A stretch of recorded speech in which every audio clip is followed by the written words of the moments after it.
seksizam u crkvi i da li to ima veze sa Bogom? Ne.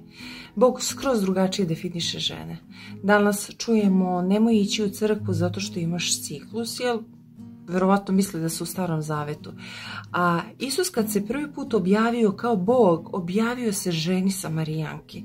Prvi put kad se objavio kao neko ko je pobedio smrt, ljudi, neko ko je uskrsao, objavio se ženi, Mariji Magdaleni. I slušaj sad ove stihove. Marija Magdalena tu plače, traži Isusa, znači ona ne zna, ona još uvijek nije svjesna, ali nju srce boli, ona traži Isusa, kao i mnoge od nas što su tražile pa su ga našle. I ovi joj rekoš, ženo što plačeš? Ona im reče, ukoloniše moga Gospoda. Ona i dalje za njega govori da je on njen gospodar. I ne znam gdje su ga stavili. Rekavši to, obazre se natrag i vide Isusa kako stoji, ali nije znala da je to Isus. Znači ona svojim telesnim očima ne vidi, zato što je srce u stanju tuge, odnosno u emociji koja je ljulja. Isus joj reče, ženo što plačeš, koga tražiš?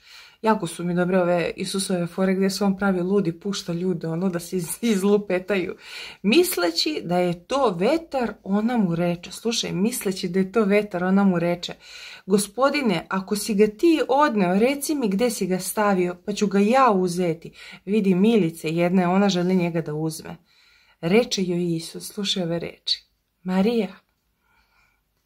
Ona se osvrnu i reče mu jevrejski, Ravi, što znači učitelju. Isus joj reče, ne dotači me, jer još nisam otišao gore ocu, nego idi do moje braće i reci im, ja idem gore svome ocu i ocu vašem svome Bogu. Neću čitati dalje, ali ovo je neverovatno. Bog kad te pozove po imenu, ti ga prepoznaš. Znači ljudi, to je svjedočanstvo, to je moje svjedočanstvo kad me prozvao po imenu. Ima stih u Isaiji, to je jedan od prvih stihova kroz koji mi je Bog progovorio, po imenu sam te pozvao, ti si moj.